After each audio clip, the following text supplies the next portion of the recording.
Taib, kemudian tengok ya istislam ataupun penyerahan jiwa mereka. Mereka kemudian berdoa kepada Allah. Rabbana la tuzigh qulubana ba'da idh hadaitana wa hab lana min ladunka rahmah innaka antal wahhab. Ini doa di antara doa mereka. Aisyah radhiyallahu anha pernah ditanya oleh orang, apabila Rasul berada di rumah anda, doa apa yang selalu diulang-ulang oleh Rasul? Apa doa yang paling banyak diucapkan oleh Rasul?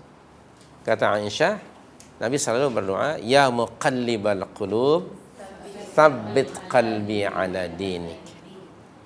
Wahai Rabb yang selalu membolak-balikkan hati, tetapkanlah tsabbit qalbi, hatiku, ala dinik, di atas agama. Kemudian dalam riwayat yang lain, Aisyah kata, Nabi selalu banyak berdoa, ya muqallibal qulub tsabbit qalbi ala dinik.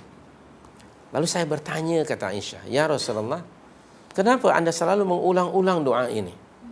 Banyak dan diulang dan diulang. Kata Nabi sallallahu alaihi wasallam, wahai Aisyah, sesungguhnya hati manusia ini berada pada dua jari, dua hujung jari Allah Subhanahu wa taala. Yang disebut yani baina asbu'aini min asabi'ir rahman. In syaa ayyuqimahu. Kalau Allah menghendaki, maka dibuatlah hatinya itu istiqamah. Okey? In syaa ayyuqimahu aqamahu. Wa in syaa yazighahu azaghahu. Kalau Allah menghendaki dia zaighun, maka Allah akan lakukannya. So itu antara rahasianya kenapa Nabi selalu banyak berdoa, ya muqallibal qulub tsabbit qalbi ala dinik.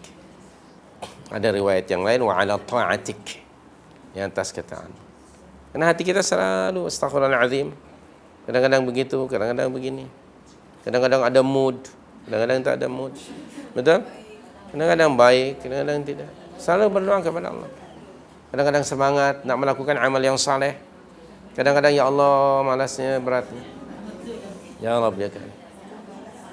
Okey?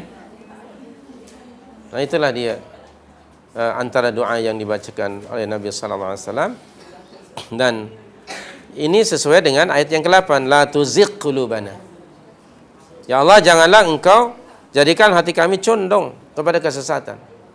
Karena az-zaigh tidak membawa kecuali pada kesesatan, kepada maksiat, kepada dhalalah. Zaigh itu tadi. Kalau Rasulullah SAW berdoa dengan doa yang tadi kita baca, ya kita lebih memerlukan lagi. Maknanya Nabi SAW ini ada kebimbangan pada dirinya. Bimbang kalau hatinya itu yazighu, dia menyeleweng, deviate daripada kebenaran. Ya sebenarnya Nabi itu ma'asum. Tapi ini pengajaran bagi umatnya. Kalau Nabi berdoa seperti itu, apalagi kita yang tidak ma'asum. Okey, apalagi kita. Dan kita lihat realiti kehidupan ini, realiti hati di dalam kehidupan kita. So mohonlah kepada Allah, Rabbana la tuzigh qulubana ba'da idh hadaitana. Setelah engkau memberi hidayah dan taufik kepada kami. Ini menunjukkan bahawa tidak selamanya orang mendapat hidayah dari Allah, selamanya dia berada di atas hidayah itu. Boleh jadi dia, na'udzubillah, menyeleweng, terkeluar daripada jalan yang benar. Karena kita ada hawa dalam diri kita ni, ada fujur. Kedua, kita ada adu, musuh, syaitan itu. Seperti dulu saya pernah jelaskan, untuk menjelaskan surah 6 tadi 153, Nabi melakar satu garis yang lurus. Wa anna hadza sirati mustaqim fattabi'uh. Lurus garis itu. Inilah jalanku yang lurus, maka ikutilah. Wala tattabi'us subul. Lalu Nabi melakar sebelah kanan dan kiri garis lurus tadi ada garis-garis yang lain. Nabi kata, wala inilah subul, jalan-jalan yang banyak. Pada tiap-tiap jalan itu, hujung jalan, ada syaitan yad'uka ilaih, menyeru, mempengaruhi kamu untuk mengikuti jalannya. So itu doa macam ini amat sangat perlu untuk selalu diulang-ulang. Tidak ada jaminan seseorang itu setelah mendapat hidayah dia meninggal dunia dalam keadaan seperti itu. Baik. Jadi kita perlu bimbang. Antara perkara yang dibimbangkan ialah seperti itu. Hidayah tadi. Kita mohon kepada Allah hidayah tidak kurang dari 17 kali. Ihdinas siratal mustaqim. Tetap istiqamah. Untuk beristiqamah memang sekali lagi perlu kepada mujahadah. Dan orang akan mantap jika ilmunya nafi', kefahamannya benar. Jika orang selalu berinteraksi dengan Allah melalui firman-firman-Nya. Allah berjanji, Allah akan menunjukkan dia ke jalannya yang benar. Walladzina jahadu fina lanahdiyannahum subulana wa innallaha lama'al muhsinin. Ya, surah 29 69. Rabbana la tuzigh qulubana ba'da idh hadaitana. Jadi hidayah ini datang dari Allah Subhanahu wa taala. Wa hab lana min ladunka rahmah. Dan apa? Dan karuniakanlah kepada kami rahmat dari sisimu.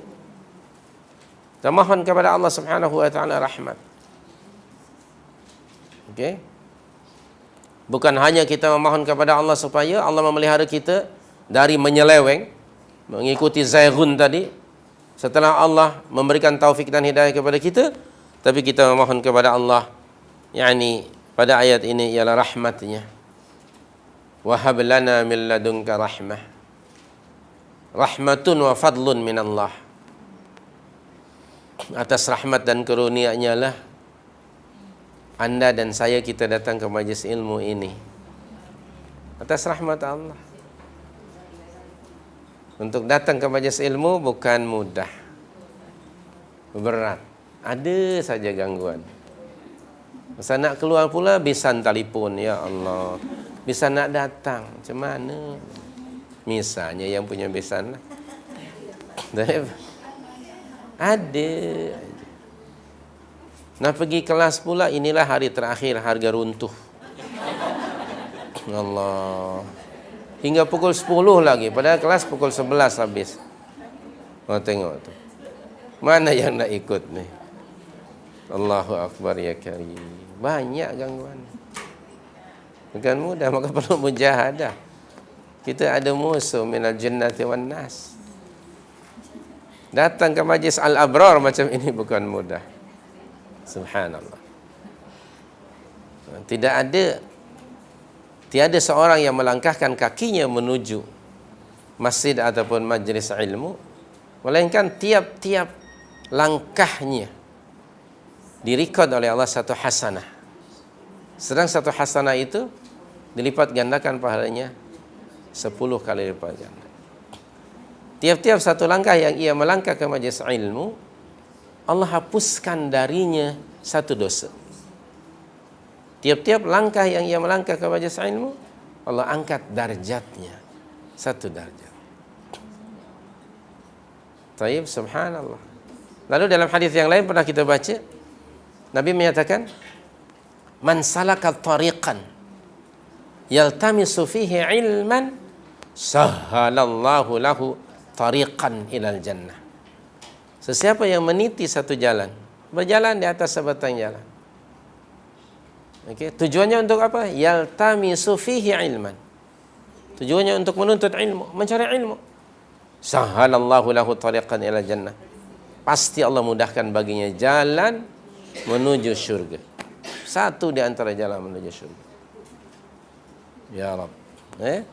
Ini satu rahmat. Wa hab lana min ladunka rahmah innaka antal wahhab.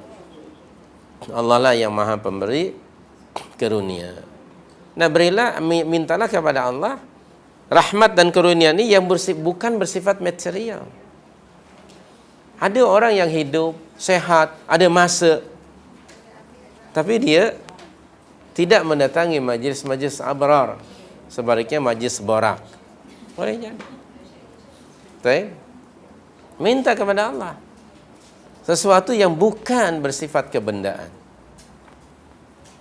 Subhanallah, untuk tetap istiqamah di jalan Allah. Kita mohon kepada Allah rahmatnya. Ya Allah, karuniakanlah kepada saya agar saya tetap istiqamah pada jalanmu.